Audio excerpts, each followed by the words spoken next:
Assalamualaikum warahmatullahi wabarakatuh. Apa kabar sahabat? Mudah-mudahan kita selalu dalam lindungan Allah Subhanahu wa taala.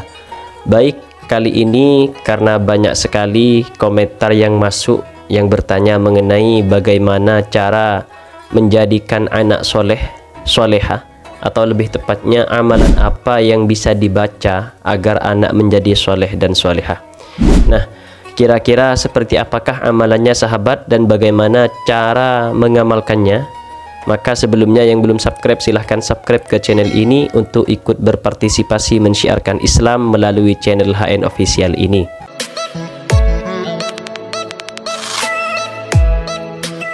Sebelum saya membahas mengenai amalannya atau lebih tepatnya sholawat apa yang dibaca agar kita mempunyai anak yang soleh dan solehah, maka yang perlu kita ketahui sahabat, anak ini dalam Al-Quran itu menjadi 4 posisi bagi kita selaku orang tua sahabat. Apa sajakah hal tersebut? Yang pertama, anak di sini bisa jadi menjadi penyejuk mata kita sahabat. Sebagaimana firman Allah di dalam Al-Quran ketika mengajarkan agar punya doa anak yang soleh dan solehah, yaitu Rabbana hablana min azwajina wa dzurriyyatina qurrata a'yun. Rabbana, wahai Tuhanku, hablana, karuniakanlah kepada kita, min azwajina, dari istri-istri kita, wa dzurriyyatina, dan anak-anak kita, yaitu qurrata a'yun, penyejuk mata sahabat. Karena itu kalau kita punya anak yang soleh atau solehah, maka anak ini akan menjadi penyejuk bagi mata kita, terutama bagi hati kita sahabat. Ini kategori anak yang pertama. Kemudian kategori yang kedua sahabat, anak ini menjadi perhiasan bagi kita sahabat. Firman Allah di dalam Al-Quran, Al-malu wal banuna zinatul hayatid dunya, bahwasanya harta dan anak-anak, maksudnya keturunan kita, yaitu zinatul hayatid dunya, perhiasan bagi kita. Karena itu tidak salah kalau kita itu sangat sayang kepada anak-anak kita, bahkan mungkin melebihi harta kita. Kenapa? Karena memang anak adalah perhiasan, penghibur bagi kita sahabat. Layaknya dunia, layaknya harta yang pasti akan menghibur bagi kita semua. Ini kategori yang kedua sahabat. Kemudian kategori yang ketiga, anak kita ini bisa saja menjadi cobaan bagi kita. Firman Allah di dalam Al-Quran, Innama amwalukum wa auladukum fitnah. Innama amwalukum, bahwasanya harta-harta kalian, wa auladukum, dan anak-anak kalian, yaitu fitnah, menjadi fitnah, menjadi ujian, menjadi cobaan bagi kita sahabat. Cobaan dalam hal apa? Cobaan apakah kita bisa mendidik anak-anak kita tersebut meraih kesuksesan di dunia dan akhirat, ataukah sebaliknya sahabat? Cobaan ujian apakah kita bisa mendidik anak tersebut untuk mengenal Tuhannya, mengenal nabinya, mengenal apa tujuan diciptakannya ke alam dunia. Maka ini menjadi cobaan bagi kita sahabat. Kalau kita gagal dalam cobaan ini sahabat, walaupun kita nanti menghadap Allah dengan amal kebaikan yang sangat banyak, tapi kita gagal dalam mendidik anak yang seperti ini, maka na'udzubillah sahabat, bisa saja amal kebaikan kita yang banyak tadi akan dikurangi atau akan teralihkan dengan gagalnya kita mendidik anak-anak kita sahabat. Na'udzubillah min dzalik. Kemudian yang keempat sahabat, kategori yang terakhir yang dikategorikan oleh Allah melalui firman-Nya di dalam Al-Quran ialah bisa saja anak-anak kita ini menjadi musuh bagi kita sahabat. Firman Allah di dalam Al-Quran, Inna min azwajikum wa auladikum aduwwun lakum fahdharuhum. Sesungguhnya istri-istri kalian, anak-anak kalian, kata Allah di dalam Al-Quran, adalah musuh bagi kalian, maka berhati-hatilah kalian sahabat. Musuh di sini dalam artian para ulama mufassir mengatakan bahwasanya bukan berarti kita bermusuhan dengan anak-anak kita, bukan. Bisa saja karena kita takut pada anak-anak kita, kemudian terhalang bagi kita untuk melakukan kebaikan.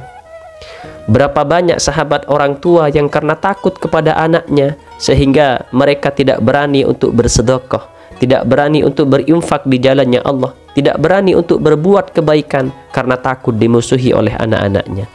Jadi ini 4 kategori anak-anak kita menurut Al-Quran sahabat. Nah, kalau kita kebetulan dianugerahi anak-anak yang masuk dalam kategori yang keempat, yaitu masuk ke dalam kategori yang aduwwul lakum, yang menghalangi kita untuk berbuat kebaikan. Bahkan bisa jadi kita takut mempunyai anak yang masuk kategori yang nomor 4 ini, maka sahabat Rasulullah mengajarkan banyak hal kepada kita. Kita bisa mempergunakan amalan-amalan kita.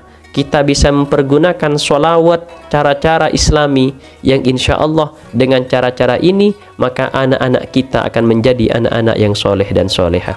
Di antaranya sahabat, yaitu satu, biasakan mengirimi Fatihah kepada anak-anak kita. Setelah itu yang kedua, bacakanlah sholawat. Sholawat apa? Terserah. Bisa sholawat Jibril sallallahu ala Muhammad, ataupun bisa dibacakan sholawat seperti biasa, yaitu Allahumma sholli ala sayyidina Muhammad wa ala ali sayyidina Muhammad. Berapa bacanya? Semampunya kita sahabat. Kalau kita mampu 100, maka bacakan 100. Kalau kita mampu baca 1000, maka bacalah 1000 sahabat. Kemudian setelah dibacakan sholawat, setelah dikirimi Fatihah, kemudian dibacakan sholawat, kemudian yang terakhir bacakan surat Al-Ikhlas, kemudian bacakan surat Qul a'udzu birabbil falak, kemudian Qul a'udzu birabbin nas, dan terakhir bacakanlah ayat kursi sahabat. Nah, setelah cara itu semua dilakukan sahabat, maka ketika mau tidur kita datang ke anak kita, kemudian kita bacakan doanya sahabat. Kalau anak kita ini masih belum lahir, masih di dalam kandungan, maka bacakan doanya ini. Rabbi habli min ladunka dzurriyyatan thayyibah innaka sami'ud du'a. Rabbi habli, ya Allah karuniakanlah kepada saya min ladunka dzurriyyatan thayyibah, anak yang baik dari sisimu, keturunan yang baik dari sisimu. Innaka antas sami'ud du'a, sesungguhnya engkau maha menerima setiap doa. Kemudian sahabat, tiupkanlah ke ubun-ubun anak kita. Lakukan ini setiap malam sahabat. Lakukan setiap kali anak kita tidur, baru tidur, maka ataupun ketika tertidur, maka lakukanlah hal ini sahabat. Kalau tidak bisa istiqomah secara terus-menerus, maka minimal kita melakukan ini selama 40 hari berturut-turut.